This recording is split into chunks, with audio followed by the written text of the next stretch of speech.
자, 늘 하는 대로 우리 심장을 그리고요. 제 따라갑니다. 하나님, 나의 심장을 아시는 사랑합니다. 자, 옆에 보시고요. 눈 마주치시고요. 자, 부부끼리. 자, 내가 보니까 이렇게 딱 보면 오늘 한판 했구나. 뭐, 이런 부분. 예수 그리스도의 심장을 축복합니다. 자, 반대편 보고요. 예수 그리스도의 심장을 하시길 축복합니다. 자, 우리 이단의 말씀 하겠습니다. 이단의 말씀. 여호와는 내게 복을 주시고 너를 지키시기를 원하며 여호와는 그 얼굴을 내게 비추사 은혜 베푸시기를 원하며 여호와는 그 얼굴을 내게로 향하여 드사 평강 주시기를 원하노라. 민수기 6장 24절에서 26절 말씀. 여호와 하나님, 우리 가정에 복을 주시고 우리 가정을 지켜 주옵소서. 주의 얼굴을 우리 가정에 비추사 은혜 베풀어 주옵소서. 주의 얼굴을 우리 가정으로 향하여 드사 평강 주옵소서. 예수님 이름으로 기도합니다. 아멘. 내 믿음대로 될지어다. 아멘. 고맙습니다. 지금 오늘 내용은 좀 특이합니다. 출애굽기에 모세 이야기를 하는 거예요. 모세가 얼굴에 광채가 환하게 났다는 거예요. 이거 잘못 읽으면 모세가 얼굴에 기름기가 이렇게 이런 게 아닙니다. 비비크림을 발랐더니 이게 아니고 광채가 환하게 나는 겁니다.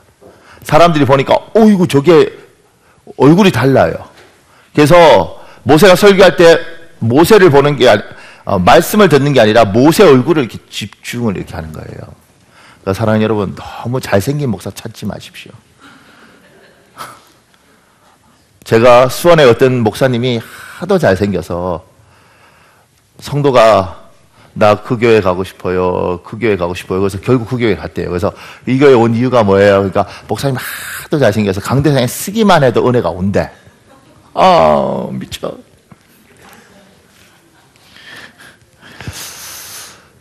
그러니까 하나님이 여러분에게 말씀 들으라고 나를 적당히 피신 나 못난 건 아니에요. 적당히.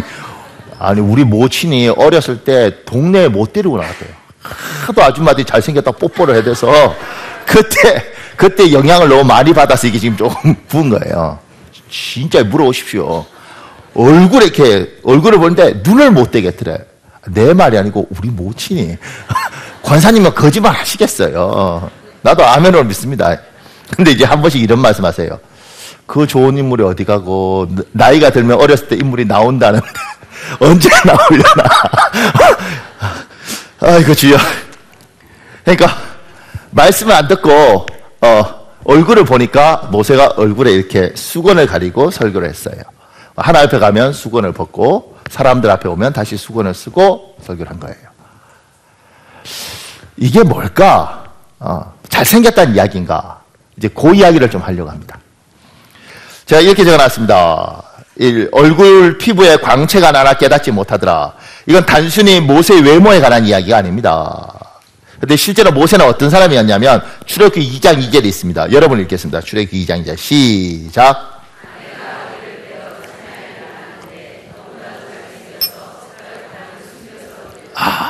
너무도 잘생겼어.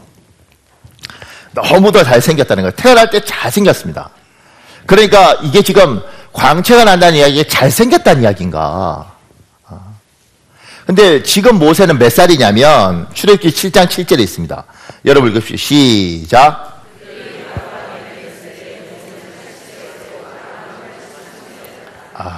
모세는 80세고 아론은 83세예요. 그러니까 이때 나이가 80인 거예요.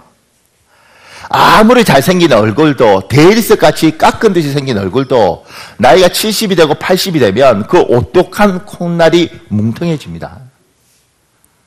살이 처져요. 제가 이순재 씨 있지 않습니까? 무지도 말고 따지지도 말고 이렇게 보험 선전하시는 그분이 젊었을 때 영화 배우로 나올 때요. 정말 잘생겼더라고요. 박근영이라는 영화 배우가 있지 않습니까?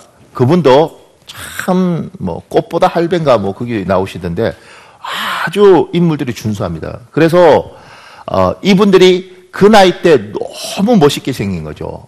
정말 콧날도 오똑하고 이목구비 어떻게 그렇게 반듯한지. 근데 나이가 80이 되고 75이 되니까 지금도 멋있죠. 근데 장동건이 옆에 있으면 광채가 죽으셔요. 원빈이 옆에 있으면 빛이 안 나세요. 왜냐하면 어쩔 수 없는 거예요. 얼굴이라는 게 결국 나이가 들면 허물어지는 겁니다. 이렇게. 그러니 이게 자연이 주신 법칙입니다. 하나님이. 그러니까 모세가 80일 때 와, 이게 아니라는 거죠. 그러니까 여러분들 중에 그 기독교인데도 나이듦에 대해서 너무 부정적으로 생각하고 안티에이징, 그래서 자꾸 젊어지려고 발부둥 치는데 그러지 말고 멋있게 늙어가시길 예수님으로 축복합니다. 나 이때 딱 보잖아. 아멘 안 하는 사람도 있어요. 참 웃긴 사람들 많아요. 그 은혜가 내게 족하네 안 불러. 야 찬양하다가 그 부분 나오면 안 불러요. 그래서 너 왜 안 부르냐 그러니까 은혜가 안 족합니다. 더 받아야 됩니다. 더 받아야 됩니다. 욕심이 얼마나 많은지. 모세가 80이에요. 얼굴이 허물어져 가고 있는 거예요. 멋있긴 하지만 이렇게 벌만큼 그런 얼굴은 아니라는 거예요. 그러니까 이 광채가 그 광채는 아닌 겁니다. 그러면 뭐냐? 이 광채가 정체가 뭐냐? 저는 글을 읽다가 이 글이 생각나더라고요. 김성태 씨가 쓴 불신자들도 찾아오는 교회, 제가 잠시 읽어드릴게요. 삼척에 새로 이사를 하고 신앙생활을 하려고 교회를 찾던 한 가정이 있었다. 하루는 그 남편 성도가 길을 가다가 차를 세우고 교통경찰에게 이 근처에 좋은 교회를 좀 추천해달라고 했단다. 경찰은 자기는 교회를 다니지 않지만 저 반대편에 있는 큰빛 교회에 가보라고 했다고 한다. 그래서 근처에 교회 표지판도 많은데 교회도 안 다니면서 왜 하필 멀리 있는 그 교회를 추천합니까? 라고 물었더니 그 교회에서 나오는 사람들은 얼굴빛이 다 좋고 신호 위반도 안 합니다. 라고 대답했다고 한다. 믿지 않는 사람이 추천해주는 교회. 이 이야기는 나의 사역에 있어서 가장 보람된 열매 중 하나이다. 지금 왜 세상 사람들이 교회 욕을 하고 점점 성도들이 전도하기가 힘겨워지는가? 그것은 기독교인들이 기본적인 것을 지키지 않고 세상에 제대로 본을 보여주지 못하기 때문이라고 생각한다. 열매를 보고 그 나무를 안다는 예수님 말씀처럼 믿음의 본이 전도와 부흥에 있어서 가장 중요하다고 생각했다. 이런 사람들이 교회에 몇 명만 있어도 엄청난 파급 효과를 미친다. 그러니까 이게 잘생겼다는 게 아니라 얼굴이 다른 거예요. 얼굴이. 그러니까 사람이 이목구비가 반듯하지 못하더라도 환하게 웃으면 참 예쁜 사람이 있습니다. 그러니까 제가 보니까 이목구비가 반듯한데도 이게 이목구비가 정말 반듯한데 정말 데이리스 같이 생겼어. 정말 잘생겼어. 요거하고 야 이목구비가 반듯한 게 데이리스 같이 깎아놓은 생겼는데 참 차갑더라. 요거하고는 종이 하늘 차이입니다. 이해가 안 가십니까? 성격을 비교할 때요. 어휴, 저 사람은 정말 사람 호인이야. 그래서 뭐든지 껄껄껄 웃으면서 사람이 참 여유있고 다 이렇게 넘어가고 굉장한 사람이야. 요걸 다른 말로 딱 바꾸면 저거 물러 터져서 허리 멍텅한 게 이래도 좋고 저래도 좋고 이래. 사랑합니다. 못 알아들으시는 겁니까? 아니면 너무 잘 알아들어서 이게 종이 한 장 차이예요. 이렇게 보면 이거고 저렇게 보면 저렇게 되는 거죠. 같은 건데도 아이고 사람이 어떻게 저렇게 왜소하고 볼품이 없나 요거하고 사람이 어떻게 저렇게 작고 아담하고 귀엽나 하고 요건 같은 이야기인데 요 기분 나쁘면 이렇게 보고 기분 좋으면 이렇게 보는 거예요. 나만 그렇게 보나요?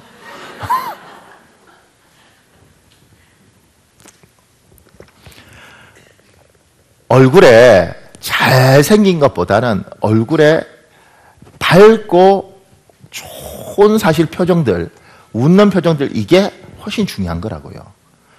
그래서 여러분이 이렇게 좀, 이렇게 주일날 이렇게 예배 이렇게 마치고 교회 집 밖으로 나갈 때 내가 설교를 못해서 은혜가 안 오든 찬양단이 뭐 찬양이 틀려서 뭐 기분이 나쁘든 아니면 밥을 먹다가 잘못해서 뭐 이렇게 소금을 많이 넣어서 짜든 복음을 위해서 요 동네 이렇게 나갈 때는 요새는 여러분 좀 이야기 어렵겠지만 옛날에 이렇게 3월달 되면 이렇게 누나들 꼭꼭꼭 이렇게 누나들 있어요. 이렇게 365일 항상 기쁜 누나들 이런.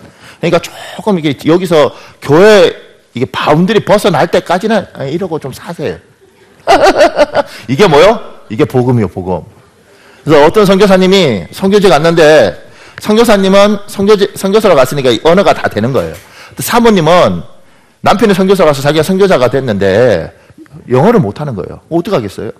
근데 이분이 3년 만에 그 동네를 다 전도했어요. 왜냐하면 그 동네에 시장이 있는데 자기가 전도를 해야 되는데 영어는 안 되고 또 아줌마들이 또 배워서 또 안 되는 분들이 있거든요. 그러니까 아침마다 그 장바구니를 들고 시장을 돌아냐 이러면서 반뿌리 사서 와. 3년을 매일 그렇게 시장에 돌아다니니까 시장 사람들이 외국인들끼리 자기들끼리 의논했대요. 저 여자는 뭐가 저렇게 좋아서 매일 웃고 다닐까? 그러다가 그 사람이 예수 믿나 해서 우리도 예수 믿으면 저럴까 싶어서 다 믿었다는 믿든지 말든지 그런 이야기가 있어. 나도 몰라. 확인 못 해봤어.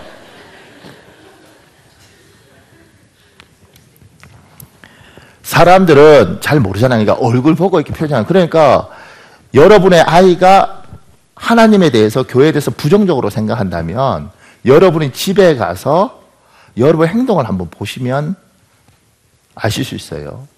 왜냐하면 엄마가 예배를 갔다 왔어. 예배 갔다 와서 뭐 고기 구워줄까 이러면 내가 생각을 해. 우리 엄마가 성질도 별로 안 좋은데 교회만 갔다 오면 사람이 막 고기 구워줄까 전 부쳐줄까 이러니까 뭐가 좋은 게 있는가 보다 이런 생각을 하는 거예요. 엄마가 믿는 하나님은 좋은 하나님이에요. 그런데 엄마가 교회만 갔다 오면 뭐 목사님이 때리는지 뭐 장로님이 뭐 물어뜯는지 교회만 갔다 오면 일단 인상이 안 좋아. 엄마 밥 피곤해 죽겠는데 아이 교회만 갔다 오면 아버지가 화가 나 있어요. 뭐 건들지 마. 그러니까 애가 무슨 생각하냐면 엄마가 믿는 하나님, 아빠가 믿는 하나님 믿으면 성질이 안 좋아질 것 같아. 왜냐면 괜찮은 사람들인데 교회만 갔다 오면 피곤해 죽겠대. 야, 나 지금 교회 갔다 와서 피곤하니까 건들지 마. 이러면 안 되는 거예요. 항상 교회 갔다 오면 약간 웃으면서 뭐 이렇게 먹을래? 이렇게 엄마는 교회만 갔다 오면 기분이 좋단다. 왜 좋은지 모르겠네. 이렇게 해야지 애가 예수를 믿지.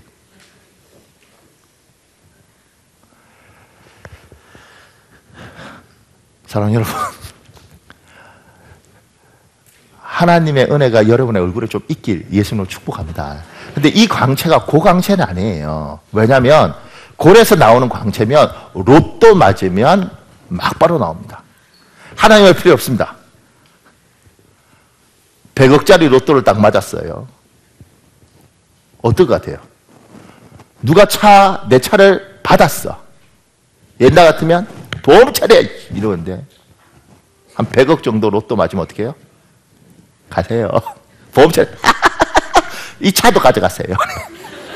새 거 살 건데 어차피 뭐 BMW인지 뭐 이런 거 살 건데 뭐 가져가 그냥. 애가 엄마 용돈 컴퓨터를 그럼 옛날에는 이럴 텐데 로또를 맞으면 컴퓨터 사! 2대 사! 은혜가 하나님 필요 없는 거지. 그냥 이미 로또만 맞으면 이미 은혜가 강같이 흘러요. 이 얼굴의 광채는 그게 아니란 말입니다. 그러니까 잘생긴 것도 아니고 뭐 잘생기면 좋겠지만 잘 웃고 이렇게 얼굴 밝은 것도 아니에요. 이 광채가 뭐냐면 우리 고린도 후서 4장 16절에 있습니다. 현대인의 성경만 여러분 읽겠습니다. 현대인의 성경 시작.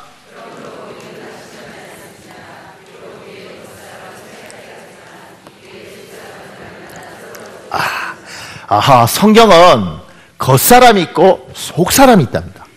사람이 두 개예요, 내 안에. 하나는 겉사람이고 하나는 속사람이에요. 요걸 공동번역이라는 성경에는 어떻게 하냐면 여러분 읽읍 시작.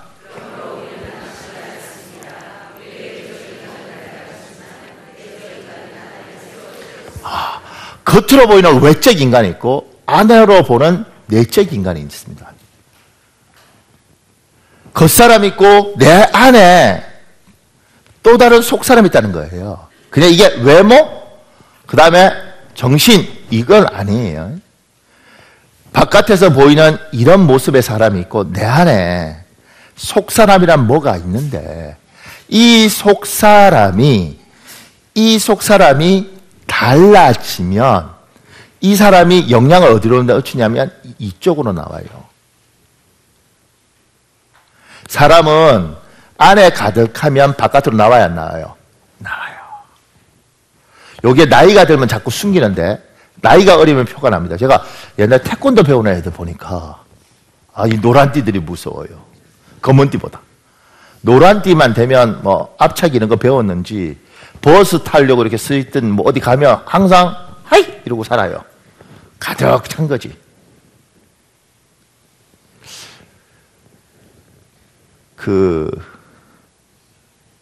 당구인가요? 당구 쳐보셨죠, 남자분들? 당구에 푹 빠진 친구들 이야기가 집에 누우면 옛날에는 이렇게 전구였지 않습니까? 이렇게 딱 누우면 이 전체가 당구대로 보이고 이 전구가 당구알로 보인답니다. 푹 빠지면 사물이 그렇게 이렇게 보이는 거죠. 보이는 게. 내 안에 속사람이 있는데 이 속사람이 뭔가를 좋아하면 모든 것이 그렇게 보이고 그렇게 행동합니다. 속에 있는 건 잠시는 감출 수 있지만 시간이 지나면 절대 감출 수 있는 게 아니라 반드시 뭐요? 바깥으로 드러나게 돼 있다는 겁니다. 그러니까 제가 이제 청년들한테 결혼 이야기할 때 이렇게 이야기해요. 결혼은 웬만하면 교회 안에서 하는 게 좋습니다. 상호야? 물론 네 주위에 없겠지만 우리 교회는 지그들끼리는 어떻게 저렇게 소 닭 보듯이 보는지 모르겠어요. 그러니까 웬만하면 교회 안에서 그냥, 왜냐면 확인이 됐잖아요. 저거 성질 더럽다, 저거 성질 안 좋다, 저거 착한 짓 하지만 저거 의외로 아니다. 이거 교회 안에서 검증된 애는 100% 괜찮습니다. 교회에서 어른들이 다 괜찮다면 괜찮은 애예요. 바깥에 오는지 어떻게 알아? 일주일에 한 번씩 연애하든 이틀, 한 달이든 두 달이든 그때 만날 때 어떻게 알아요? 몰라요. 1년 사귀면 알아요? 몰라요. 왜 몰라요? 여러분 지금까지 여러분 남편하고 살면서 20년 사는데 알아요? 몰라요? 잘 몰라요. 20년 살아도 잘 모르는 판국에 나는 지금도 우리 집사람하고 결혼해서 20년 됐는데 중학교 성적 몰라요. 고등학교 성적 몰라요. 왜냐하면 처가집 정리할 때 내가 성적을 볼 기회가 생겼는데 보려고 했는데 갑자기 우리 사모가 얼마나 빠른 저기서 앉아! 그때부터 못 봐서 지금까지 몰라요. 알아요? 몰라요? 몰라. 우리 잘 20년 살아도 뭐 모르는 거 많아요. 그런데 뭐 한 몇 달 데이트하고 알아요? 몰라요? 몰라. 그럼 어떤 놈인지 알아? 사기꾼인지 도둑놈인지 몰라요. 그러니까 안에 있는 것들이 조금은 속일 수 있지만 반드시 나오거든요. 그래서 교회는 못 속여요. 왜냐하면 어른들한테 좀 상냥한 것 같은데 초등학교 애들한테 막 승질내고 이럴 수 있는 주일학교 교사도 있거든요. 애들 그래요. 아유, 저 선생님 성질 안 좋아요. 그러니까 우린 다 알아. 그러니까 검증이 돼요. 검증. 그래, 검증되면 그러니까 웬만하면 교회 안에서 결혼하고 우리 교회에 내가 괜찮은 놈이 없으면 전도를 하세요. 데려와서 믿고. 그리고 웬만하면 안 믿는 애들한테 시집이나 장가가지 마세요. 왜냐면 여러분의 선배, 우리 교회는 거의 없다고 믿고 저쪽 교회 무슨 사 이런 교회에 피눈물로 지금 기도하는 눈물의 전사들이 있습니다. 남편의 구원을 위하여.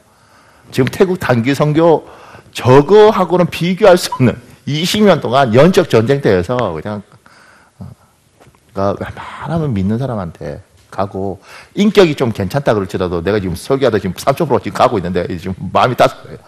인격적으로 좀 괜찮은 놈 같아도 인생이 힘들고 그러면 인격이 바닥이 드러납니다. 그러니까 하나님 믿는 사람들은 예수 믿는 사람하고 결혼해야지 예수 안 믿는 사람하고 결혼하면 반드시 피눈물 흘리게 돼 있습니다. 이걸 쭉 들어야 못 알아들어. 그리고 나중에 정말 그 눈물이 강같이 쌓였을 때 아는 거예요. 누가 그래요? 아이고 집사님 아저씨는 예수 안 믿는데도 얼굴도 잘생겼고 그 다음에 직장도 좋고 돈도 많고 집사님 정말 좋겠습니다. 믿음 좋은 여자들은 항상 이렇게 말해요. 살아보세요. 이렇게. 그리고 뭐라고 하냐면 너는 안 믿는 사람하고 결혼하지 마라. 이래. 왜냐하면 정말 힘든 거예요. 아무도 아멘 안 하는 건 우리 교회는 이런 교인이 없다는 거지. 다른 데 가면 난리예요. 할렐루야 하면 목사님이 30년 전에 내가 목사님 만났으면 인생이 바뀌었을 텐데 왜 지금 나타났냐고.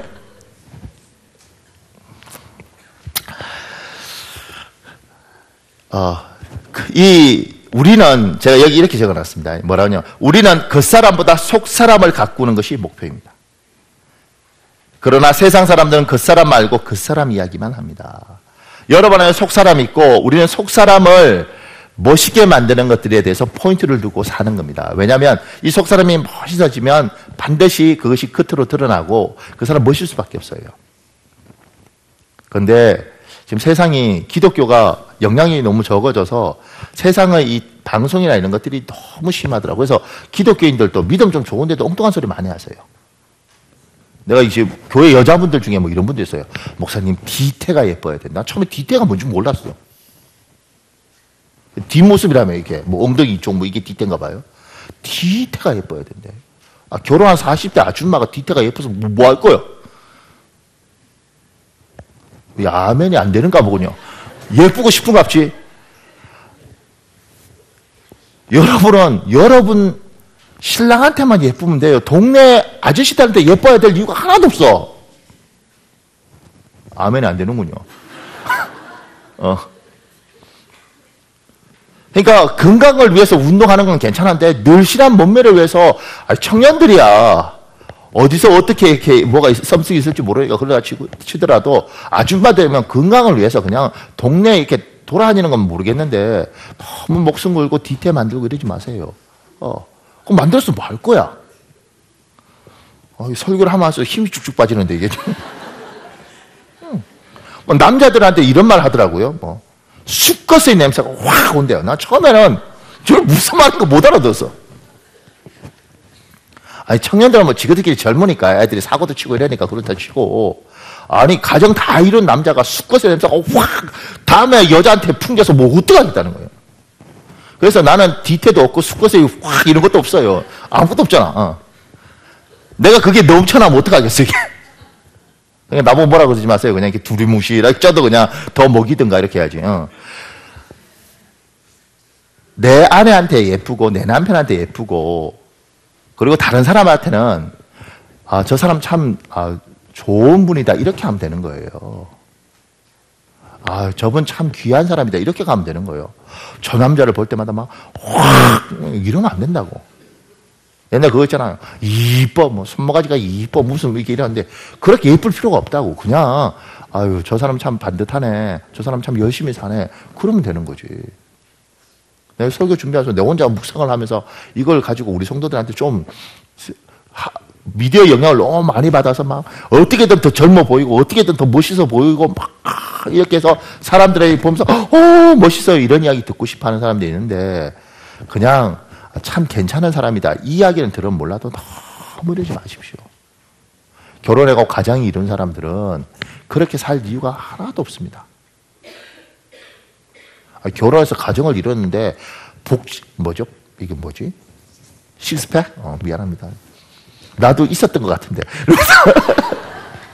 비웃으면 식스팩 이런 건 남자가 만들어서 뭐 어떡하겠다는 거예요.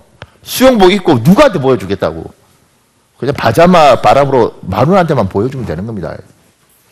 지금 세상이 하도 문란해서 이게 지금 제가 이 설교할 때 혹여 우리 성도들도 불편할 수 있을까 싶어서 내가 걱정도 되는데 세상은 지금 옛날 로마가 망했던 것처럼 지금 막 가고 있습니다.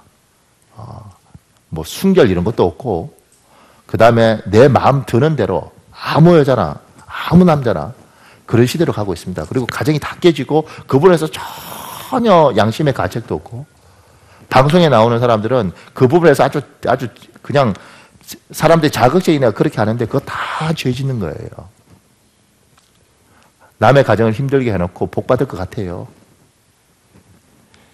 그러니 여러분이 세상 사람들은 그렇게 살아도 기독교인들은 이거 뭐 뒤태 뭐 수컷 이런 거 말고 건강을 위해서 운동하고 우리는 우리 안에 하나님이 주신 속사람이 있는데 이 사람을 날마다 새롭게 해서 이 사람이 쭉 충만해지는 것. 이 사람이 성장하는 것이 우리의 뭐요? 우리의 목표라고. 그러니까 이걸 위해서 예배를 드리고 성경을 읽고 기도를 하는 거란 말입니다. 여러분의 속사람이 어느 정도인가? 여러분의 속사람이 참으로 강건하기를 예수님으로 축복합니다. 근데 이제 이 속사람이 강해지면 이게 어디요? 이쪽으로 나옵니다. 속사람이 어떻게 강건해질까? 이렇게 이야기하면 우리의 개념은 다릅니다. 제가 이렇게 설교하면 사람들이 그래요. 목사님, 그러면 제 안에 있는 속사람을 해서 제가 독서를 하고 책을 읽고 마음을 수양을 하고 뭐 이렇게 해서 내가 이 속사람이 이렇게 사람이 도덕적으로 괜찮아지는 겁니까? 다른 종교들은, 많은 종교들은 자기를 비워요. 나를 비우고, 욕심을 버리고, 비우고. 그래서 다 비우면 원래 내가 괜찮기 때문에 괜찮은 사람이 되는 줄 알아요. 근데 우리의 인간과는 그렇지 않습니다. 인간은 선악과를 따먹고 죄인이라서 안으로 들어가면 들어갈수록 어떻게 되냐면 내가 참 보잘것없는 인간이라는 게 더 절실해져요. 내가 참 이기적인 인간이라는 것이 절실해져요. 안으로 들어가면 내 걸 비우고 안으로 들어가 보면 참 내 모습이나 이런 것들이 참 서글프더라고. 그래서 우리는 비우는 게 아니고 우리는 채워요. 뭐로 채워요? 하나님의 영, 성령으로 채워요. 그래서 하나님 우리에게 성령을 주시고 성령을 받아라. 그리고 성령으로 채우는 겁니다. 나를 비우는 게 아니라 내 안에 하나님 영으로 채우는 겁니다. 이 하나님 영이 가득 찬 상태, 이걸 성령 충만해야 그러고, 이런 성령 충만한 상태가 뭐냐면 속사람이 충만한 상태예요. 지금 모세가 얼굴에 이야기하고 있는 것들은 뭐냐면 하나님의 내 안에 있는 속사람이 하나님 영으로 충만하니까 이게 어떻게 해요? 이쪽으로 나오는 거예요. 이렇게 설교하면 괴롭습니다. 뭐가 괴롭냐면, 근데 목사님은 뭐 신학하고 이렇게 목사하고 이 길로 오신 지 한 20년 됐다는데 얼굴에 이게 별로 안 보이는 것 같습니다. 웃는 건 공감한다는 거 아니에요. 우리 교회에 맑고 순수한 영혼들이 좀 있습니다. 너무 맑고 순수해서 감당이 불감당인 영혼들이 있는데 작년에 성경 공부할 때 한 자매가 이제 성경 공부 끝나고 식사하고 우리 카페에서 이제 그 차 한잔 하는데 그러더라고요. 뭐라고 이야기하냐면, 목사님, 제가 우리 교회 와서 너무 처음에 놀랬대. 무섭고. 목사님들이 다 이렇게 덩치도 크고 이렇게 해서 자기는 조폭들이 집단 개종한 줄 알았대. 그래서 세운 교회가 이 교회인 줄 알았대. 너무 맑고 순수하니까 그냥 느낌대로 이야기하니까 이거 뭐 어떻게도 못하겠어. 그러고 있는데 우리 홍기성 목사님 지휘자로 온 거예요.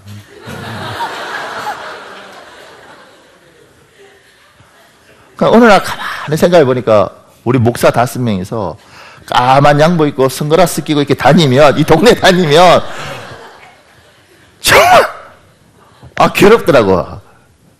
더 웃긴 건 며칠 전에 이제 우리 사모 태국 단기 선교 저렇게 가고 애들이 있어서 제가 치킨 사러 갔어요. 근데 이분이 간장 치킨을 소스를 자기가 개발했다 그래요. 그러면서 이게 옛날에 양념이 잘 팔리는데 지금 이게 간장이 잘 팔린다고 간장을 사라고 그러더라고요. 그래서 내가 또 선한 마음에 그러면 애도 셋이니까 뭐 간장도 주세요. 양념도 주고. 그러니까 이분이 간장이 좋다고.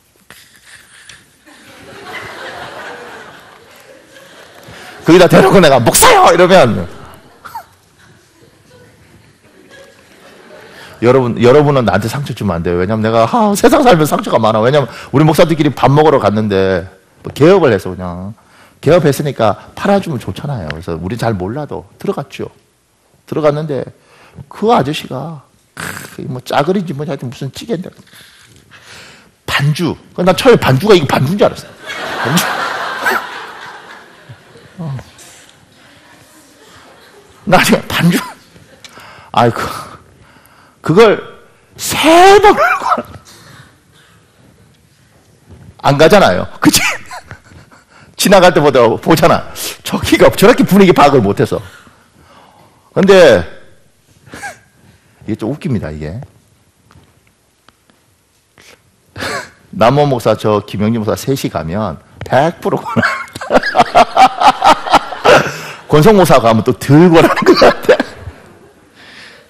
아이고, 아버지.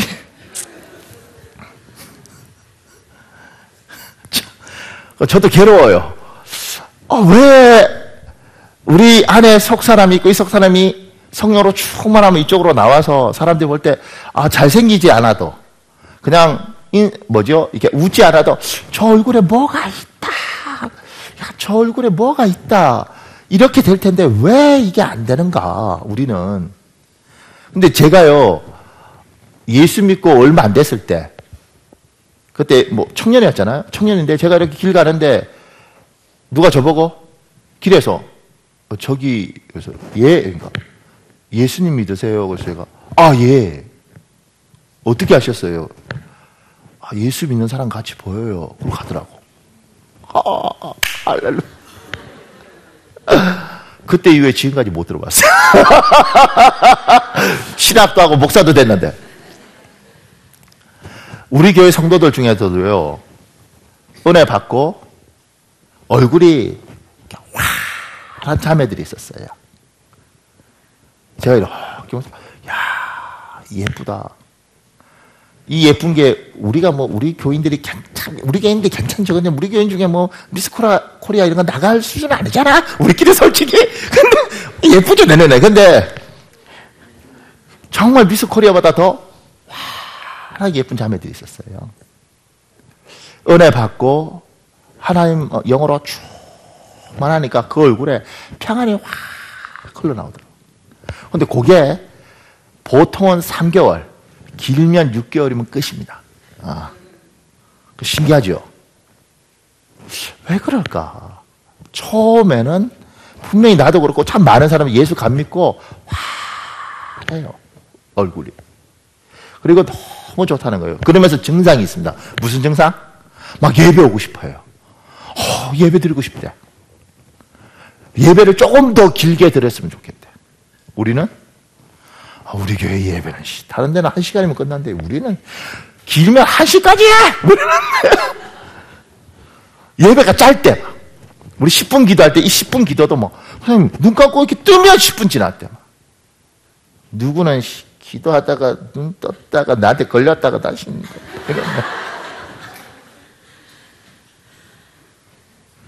그리고요, 찬송도 혼자 잘 불러요. 제가 가르쳤던 애 중에 중학교인데 얘가 진짜 은혜 충만함을 받았어요. 너무 좋은 거예요. 그 집안이 다 예수 믿는. 얘가 그 집이 좀 가난해서 반지하에 살았거든요. 얘 방이 여기인데 여기서 얘가 중학교 애인데 막 찬송가 틀어놓고 찬송가도 전부여 의지 이러고 애가 있는 거예요. 근데 그 아빠는 집사였거든요. 그 집사는 땡벌 이러더라고요. 그 엄마가 고집사인데 그 고집사가 집에서 가면 웃기고 있다는 거지. 집사인 아버지는 땡벌이고 중학교에는 전부여의지였어서 이러고. 집사인데 은혜가 없는 거예요. 여기는 중학교인데 은혜가 있는 거지. 그러니까 얼굴이야 이게 확 하고 넘치는 거예요. 분명히 그랬단 말입니다. 충만함이 있었단 말입니다. 근데 어느 날인가 저도 그렇고 많은 사람들이 분명히 하나님 살아계심을 기다리고 이 은혜를 잃게 했었는데 이게 없어지더라고. 처음에 여러 가지 생각했죠. 죄를 져서 그런가? 아니면 충만하면 무조건 3개월이면 끝나는가? 원래는 충만함을 받았는데 그 충만함이 날아갔는가? 없어져 버렸는가? 근데 시간이 지나면서 모든 것의 정답이 아니라 하나님 우리 교회는 이 이야기를 하기를 원하는 것 같아요. 어린아이들 보셨죠? 갓난아기들 요만큼 먹으면 배불러요. 위 수술한 사람들 비스켓 하나 먹으면 배불러요. 근데 애들이 자라요. 밥을 참 많이 먹습니다. 요만큼 먹으면 배가 고파요. 제가 가장 놀라운 거 요새 애들이 키가 우리보다 크는 게 얘들이 잘 먹잖아요. 우리 막내가 그러더라고요. 10살짜리가 아빠 이상해. 왜? 그러니까 밥 먹고 조금만 있으면 다시 배가 고프대. 그래서 제가 저희 어머니한테 애가 얼마나 먹었어요? 밥 2그릇 먹었는데 그냥 몇 바퀴 돌면 애들은 그렇게 왕성한 거예요. 근데 저는 소화가 안 돼. 먹고 나면 위기능이 떨어지고 신진대사가 떨어져서 안 되는데 얘들은 막 그래요. 그죠? 그러면서 얘들이 중학교, 고등학교 이렇게 되면 정말 잘 먹잖아요. 하나님이 사람을 뭐요? 키워가더라고요. 그렇게. 그러면 우리 안에 조그만 은혜 받았을 때, 요만한 은혜의 그릇이 요만할 때, 요때 하나님 은혜 받고 좋아요. 요 표정은 표정이 좋은 거지 광채가 나진 않는 것 같아요. 그런데 하나님께서 얼굴에 정말 모세처럼 사람들이 볼 때도 와, 참 이렇게 성숙한 사람을 만들기 위해서 내 안에 있는 요 작은 그릇을 깨버리고 아주 큰 그릇으로 내 요만한 간장 종지 같은 여기에 은혜 조금만 주면 아 좋아라 이랬던 이 사람에게 하나님이 정말 가마솥 같은 그런 그릇으로 우리를 빚으면서 여기를 차서 흘러 넘치면 이쪽이 환할 텐데 좋다 이게 아니라 옆에서 느끼기에도 와 이럴 텐데 그걸 하나님이 우리한테 주시기 위해서 3개월, 6개월 하나님 살아계심을 체험하게 되면 그 다음부터 그릇을 넓히는 작업을 하더라고요. 그릇은 그냥 넓어지지 않습니다. 연단과 단련 속에 넓어지는 겁니다. 그래서 범사의 여호와를 인정하라는 것이 이래도 하나님 저래도 하나님 그런 의미가 아니고 하나님이 나를 자기 사람으로 만들고 내 속사람을 갓난아기가 아니라 성숙한 어른으로 만들려고 하는데 저분이 나를 어떻게 다루는가. 그래서 하나님 우리에게 고통이라는 걸 허락하시고 때로는 쉬운 길도 어렵게 가는 걸 허락하세요. 제가 여기 정호옥이라는 사람이 쓴 책이 있습니다. 이분이 온누리교회 하영정 목사님과 같이 교회를 일으킨 사람이더라고요. 여자 전도사님인데 이분이 이제 1:1 제자장육이라는 걸 이 사람이 만들었다 그래요. 이런 내용입니다. 나는 아버지가 계신 중환자실 앞을 혼자 외롭게 지키면서 구원을 위해 기도하기 시작했다. 우리 아버지만 구원해 주시면 1:1의 목숨을 걸게요. 저 종교 다원주의자들을 깰 수 있는 방법은 1:1밖에 없잖아요. 제가 이 일에 평생을 헌신하겠습니다. 기도하는 한편 면회 시간마다 중환자실에 들어가 아버지께 예수님을 전했다. 아버지는 아무런 반응도 없이 그저 누워 계시기만 했지만 아버지 귀에 대고 복음을 전했다. 예수님은 아버지 하나님이신데 우리를 구원하기 위해 육신을 입고 사람으로 오셔서 십자가에 달려 우리를 대속해 돌아가셨어요. 그분은 인간이기도 하나님이기도 한 분이세요. 그분을 믿기만 하면 우리 죄를 모두 용서받고 천국에 갈 수 있어요. 아버지 천국에서 만나야지요. 그러기를 28일째 되던 날 새벽에 왔다. 새벽 2시쯤 기도하다 기진해 있는데 갑자기 하얀 병원 벽면을 타고 꼬물꼬물 벌레들이 기어가는 것이 보였다. 살아서 기어가는 모양이었는데 자세히 보니 히브리어처럼 오른쪽에서 왼쪽으로 성경 말씀이 쓰여지고 있었다. 내가 하나님의 아들의 이름을 믿는 너에게 이것을 쓰는 것은 너희로 하여금 너희에게 영생이 있음을 알게 하려 함이라. 그를 향하여 우리가 가진 바 담대함이 이것이니 그의 뜻대로 무엇을 구하면 들으십니다. 내가 구한 것이 무엇이었나? 바로 아버지의 구원이었는데 그것이 응답되었다는 말씀이었다. 캄캄하고 조용한 새벽 2시인데 누가 말릴 틈도 없이 중환자실로 뛰어들어가 아버지 이제 아버지는 하나님의 아들이시래요. 구원해 주셨대요. 하자 의식이 없는 아버지가 빙긋 웃으시는 것이 아닌가. 그 순간 나는 하나님께 감사드릴 생각도 못하고 간호사를 부르기에 바빴다. 간호사님 빨리 와보세요. 우리 아버지가 의식을 찾으신 것 같아요.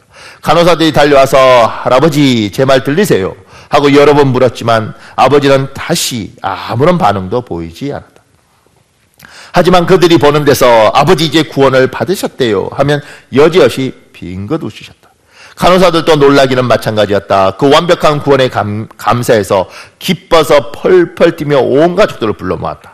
오빠는 아버지가 의식이 돌아온 것 같다는 내 말을 듣고 아버지의 귀에다 대고 이렇게 말했다. 아버지가 종친회 회장으로 공을 많이 세워서 아버지가 혹 돌아가시면 종친들이 만장을 20리나 길게 하고 사람을 쭉 세워서 종중장을 해드린대요. 하지만 아버지는 아무런 반응이 없었다. 가족들이 돌아가며 이런저런 소리를 해도 아무런 반응이 없더니 내가 아버지 하나님이 구원해 주셔서 기쁘시죠 하자 빙긋 웃으셨다. 목사님인 이모부는 이런 난생 처음이라며 누워 계신 아버지께 세례를 베풀어야 한다며 세례문답을 했다. 주 예수 그리스도가 하나님의 아들이심을 믿느냐? 이모부의 질문에 아버지는 빙긋 웃으시는 것으로 대답하셨다. 밖으로 뚜껑을 빌려 그 위에 수돗물을 받아서 세례식을 했다. 그렇게 3일간 주변 사람들에게 당신의 구원 소식을 알린 뒤 아버지는 하나님 곁으로 가셨다. 정말 내 이름을 생명책에 빼달라고 할 정도로 간절하게 구했던 아버지의 구원이 응답되었다. 그 감격이란 이루 말할 수가 없다. 나도 생명책에 기록되어 있는 자로서 살아야 할 이유가 더 분명해졌다. 그래서 나는 1대1에 목숨을 걸 수밖에 없다. 지금도 하나님은 내 서원을 신실하게 받고 계신다. 이 사건으로 나는 큰 깨달음을 얻고 사람들이 예수 그리스도에 대해 철저히 알도록 1대1 교제에 예수 그리스도 1에서 4과를 삽입하는 개편을 단행하여 현재 이르고 있다. 이전 교제는 구원의 확신부터 시작되었다.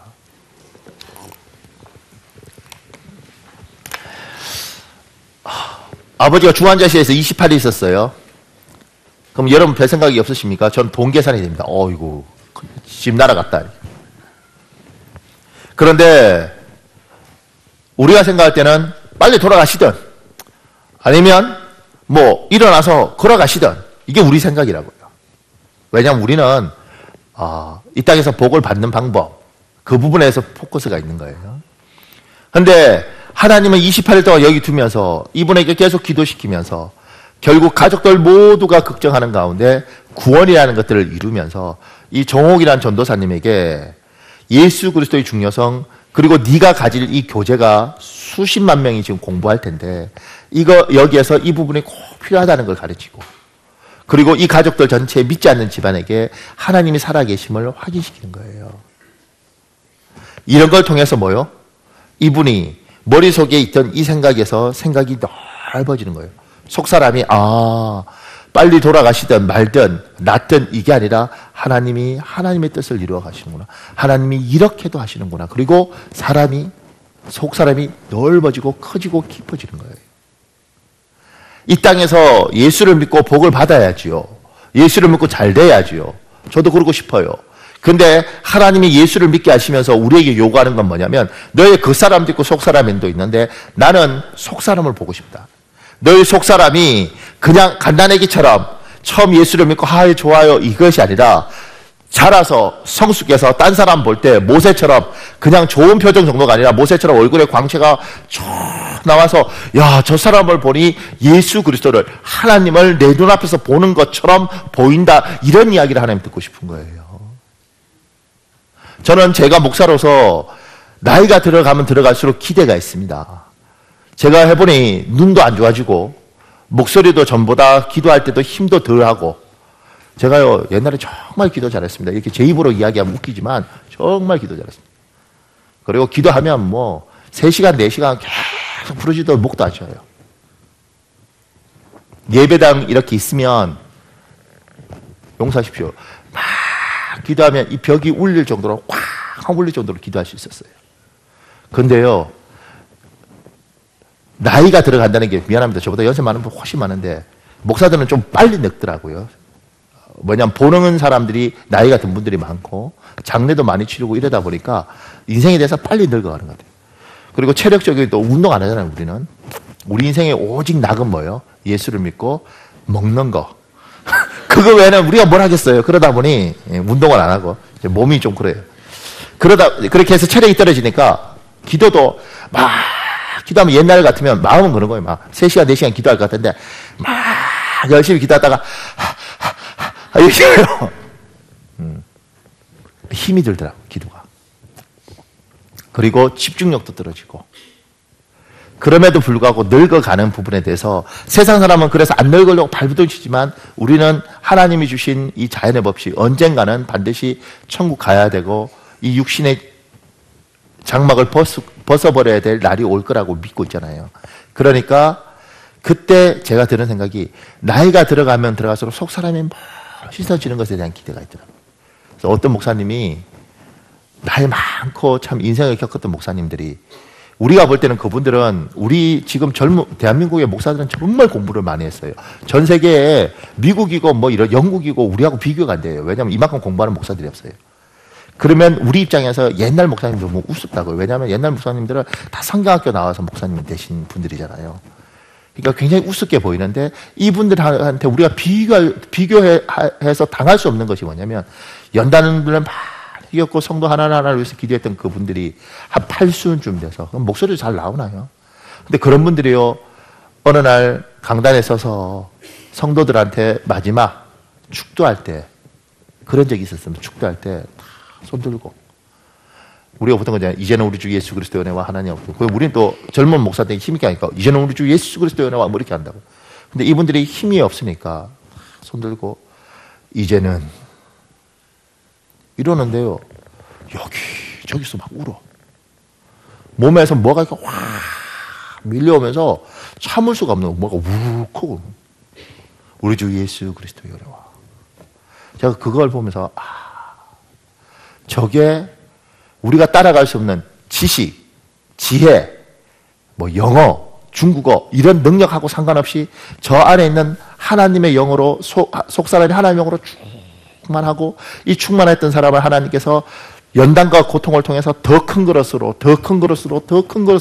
예수 그리스도의 그릇만큼 그 안을 키워서 어느 순간에 그게 충만하게 부어주니까 그 말 한마디가 몸을 젖어들더라고요. 이게 우리가 비교가 안 되는 거예요. 젊은 목사로서 따라갈 수가 없는 경지입니다. 저는 순교자의 반열에 있는 분을 만난 적이 있습니다. 일본에 가서 안희숙이라는 분이 죽으면 죽으랴 그 책 쓰면서 일제시대 때 일본에 가서 국회의사당에서 회개하라 이렇게 했잖아요. 근데 그때 세 사람이 갔다고요. 세 사람이 갔는데 하나가 안희숙 사모, 그 다음에 박관준 장로. 이분 70일 금식을 했다 그래요. 그리고 박영창 목사. 박관준의 아들. 일본 유학 중이었는데. 근데 이 박영창 목사님을 만난 적이 있다고요. 근데요, 참 놀라웠습니다. 그때 제가 벌써 20년 전이에요. 만났는데 그분이 그냥 별말도 안 해요. 요새, 우리는 이제 그냥 전도사들이니까 요새 젊은 목회자들은 배기가 없었다 이러는데 쓰러지는 줄 알았어요. 그때 그 생각했어요. 너무 놀라운 경험이라서 집에 가서 이게 뭐였지? 근데 다 느꼈다고. 저게 하나님이 함께 하심의 능력인가 보다.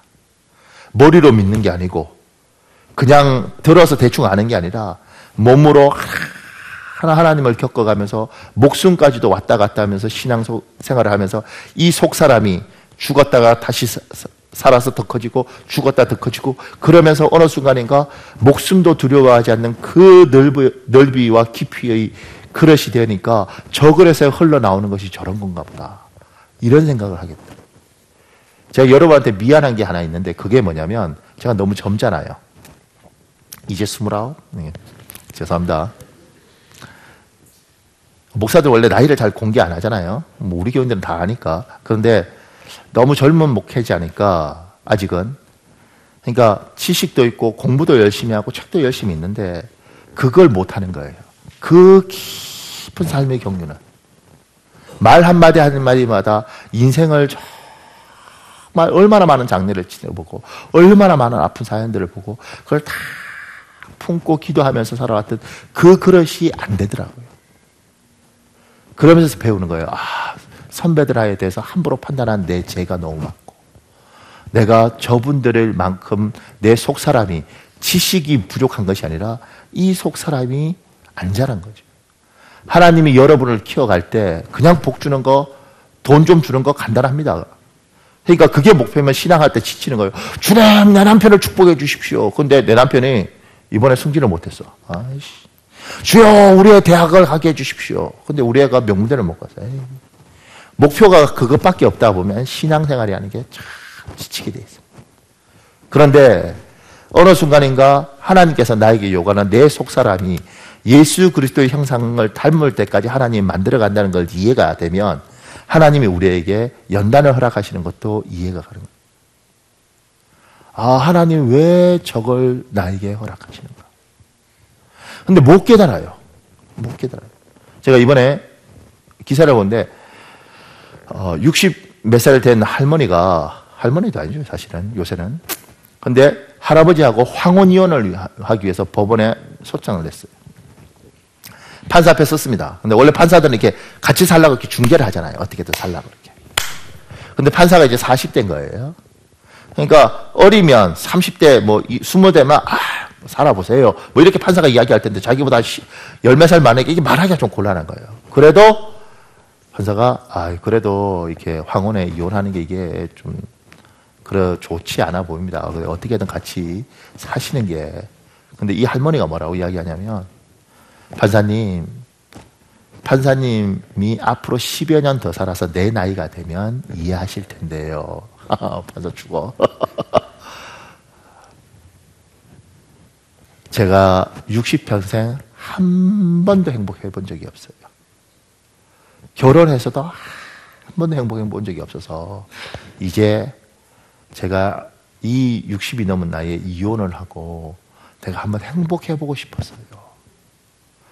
판사가요, 아무 말 못했대. 자기보다 10여 년 더 산 분이 이야기를 쭉 하면서 인생에 한 번도 행복한 적 없고 결혼해서도 한 번도 안 행복했대. 그래서 이제 이혼하고 내가 행복 한번 해보고 싶어서. 그래서 이혼하라 그랬대요. 근데 제가 이제 그 이야기를 이렇게 들으면서 생각이, 이 할머니를 내가 이해는 하겠어요. 근데 이 할머니를 보면서 안타깝더라고. 예수를 믿는지 안 믿는지 모르겠는데 예수님을 믿었으면 하나님이 이 상황을 주셨을 때 이 할머니가 이 부분에서 그냥 우리 이렇게 사는 거야 뭐. 저 사람은 대화가 안 돼. 이게 아니라 하나님 왜 이 사람을 나에게 주셨을까? 이 사람을 통해서 내가 연단 받으면서 나의 속 사람은 어떻게 자라기를 원하실까? 그걸 고민을 하고 생각을 했으면 접근이 달랐을 거예요.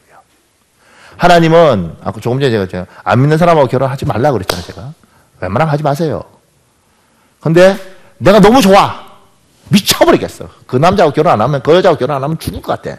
그리고 어디서 이런 놈을 구할지 모르겠어. 왜냐면 얘 놓치고 나면 앞으로 10년 안에 이런 남자를 만나기 어려울 것 같아.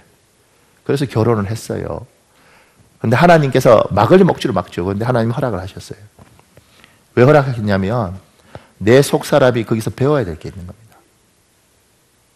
근데 그걸 못 배우면 60살에 이혼하는 거예요. 힘들죠. 힘들 때 이번에 이거 설교 준비하면서 책을 하나 읽었는데 게리 체프만이라는 사람이 쓴 책이 있어요. 그 책에 인간에 대해서 이야기하는 거예요. 사람들이 사랑한다고 이야기할 때 그냥 말로 사랑한다 이렇게 말할 때 사랑을 느끼는 5가지 방법이 다르다는 거예요. 이거 거의 영어, 중국어 뭐 이런 외국어 수준이라는 거예요. 내가 이 사람한테 선물을 주면 저 사람이 사랑을 느낄 것 같다고 해서 남자들 뭐 선물 주고 이벤트 하잖아요. 그런데 어떤 여자는 선물하고는 전혀 선물로는 사랑을 못 느끼는 사람이 있다는 거예요. 좋네? 그런데 이 여자들 중에 사랑을 느끼는 방법 중에 하나가 같이 함께 있으면 이걸 사랑이라고 생각하는 여자들이 있다는 거예요. 그 남자도 그러고. 제가 그 책 읽으면서 처음 깨달았어요. 왜냐하면 옛날에 남자들 이렇게 해서 볼링 치러 갈 때, 볼링 치러 가면 우리 사모 같은 분들은 따라온대. 특히 애도 있고 이런데. 집에 가서 쉬어. 따라온대. 볼링 칠 거야? 아니요. 그럼 뭐해? 그냥 옆에 있으려고요. 그럼 남은 볼링 치고 애 없고 이렇게 남편 치는 거 보고 있어요. 저 여자는 왜 저럴까? 지가 치는 것도 아니고. 근데 같이 있는 게 좋은 거예요. 그래서 남자들한테 뭐 쇼핑 가자 뭐 이렇게 할 때 이유가 같이 있고 싶은 거예요. 남자들은 이게 이해가 안 가거든요. 너는 손이 없니 제가 우리 사모한테 옛날 젊었을 때 막 자꾸 장 보러 가자 그랬어요. 나이가 몇이야? 차가 없어? 돈이 없어. 그것도 스스로 못해? 이건 스스로 하는 문제가 아니라 같이 있고 싶은 거예요. 같이 있으면 뭐요? 사랑을 느낀 사람. 누구는 스킨십으로 사랑을 못 느끼는데 누구는 스킨십을 해줘야 사랑을 느끼는 했어요. 그래서 얘는 만나면 자꾸 이렇게 만져주고 비벼주고 이래야지 사랑한다고 느끼는 거예요. 근데 남자들 중에 너무 손대기도 안타까워서 이렇게 보는 사람 있잖아요. 갈라서는 거예요. 누구는 다른 건 몰라도 인정해주지 않으면 사랑을 전혀 못 느끼는 거예요. 그러니까 이 남편이는 여자들 중에 특히 남편한테 아유 잘하셨어요. 아이고 괜찮아요. 이래야지 사랑이 쭉 느껴지는 사람이 있는 거예요. 이 사람은 선물로도 못 느끼고 스킨십으로도 못 느끼는데 그건 뭐예요? 사람이 사랑이 다르다는 거지. 이렇게. 그러면 부부간에 결혼해서 3년 4년 살면 파악을 해야 될 거 아니에요. 아, 이 남자가 이런 남자구나.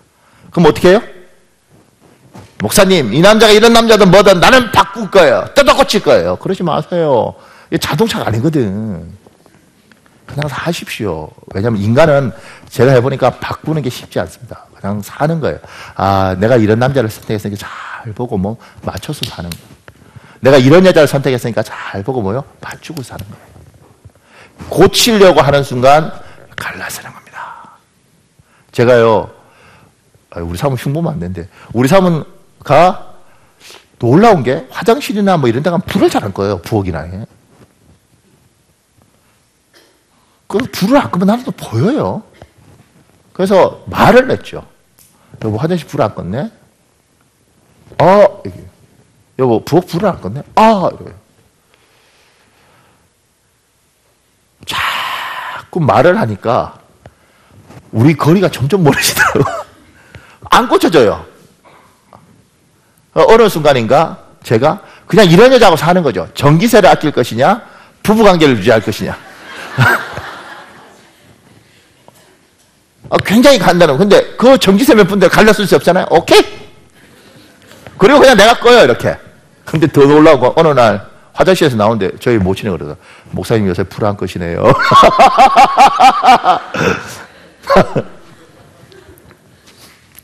사람이라는 것이 누구 바꿀 생각하지 말고, 왜냐하면 우리가 결혼 같은 거 할 때도 한 20년, 30년 이렇게 따로 살았잖아요. 나하고 다른 인간입니다.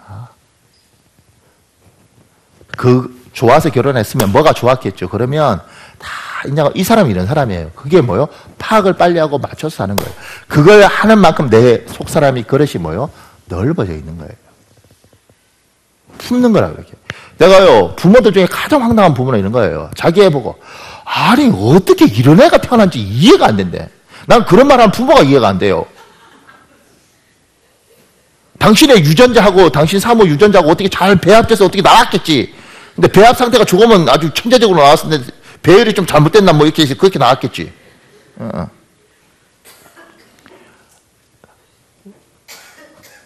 우리 둘째가요, 참, 몸으로 다 배워요. 어렸을 때, 이렇게, 좀 아장아장 걸어 다닐 때 애들 이렇게 그냥 이렇게 걷잖아요? 근데 얘가 아장아장 걸을 때 이렇게 뒷짐을 이렇게 아장아장 걷더라고. 근데 이게 안 잡히는 거예요. 왜냐면 애가 정녕 이렇게 걷더라고. 제가 왜 저렇게 걷나. 어렸을 때 제가 그렇게 걷다가 어머니한테 맞았어요. 뒷짐짐인 거 안 좋다고 그렇게. 기억을 하면서, 야, 저 가르쳐 준 적도 없는데 어떻게 저렇게. 다 내 유전자가 어떻게 이렇게.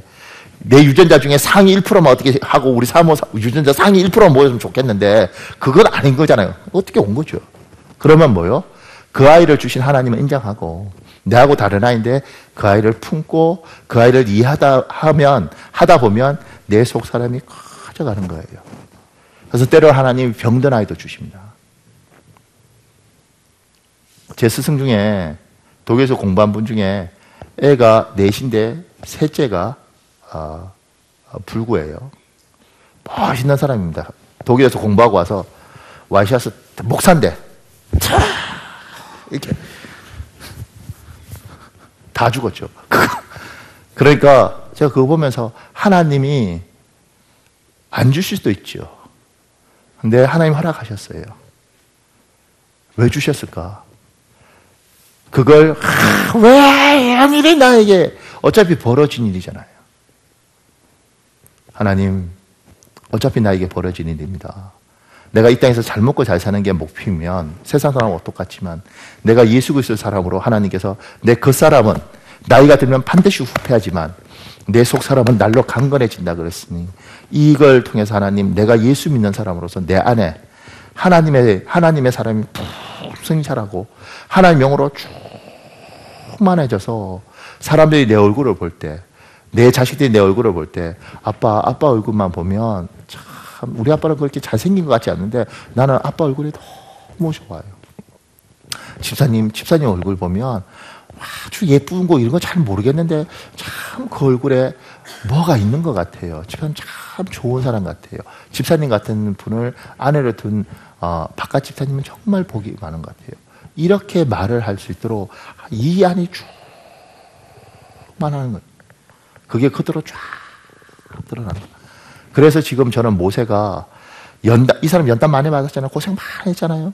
그 많이 하면서 그것은 다 낡아버렸는데 이 속 사람이 너무 거대한데 이 거대한 거 위에 하나님 영이 충만해져 있으니까 이 겉모습이 이걸 숨길 수 없으니까 이쪽으로 나와버리는 거죠. 이렇게.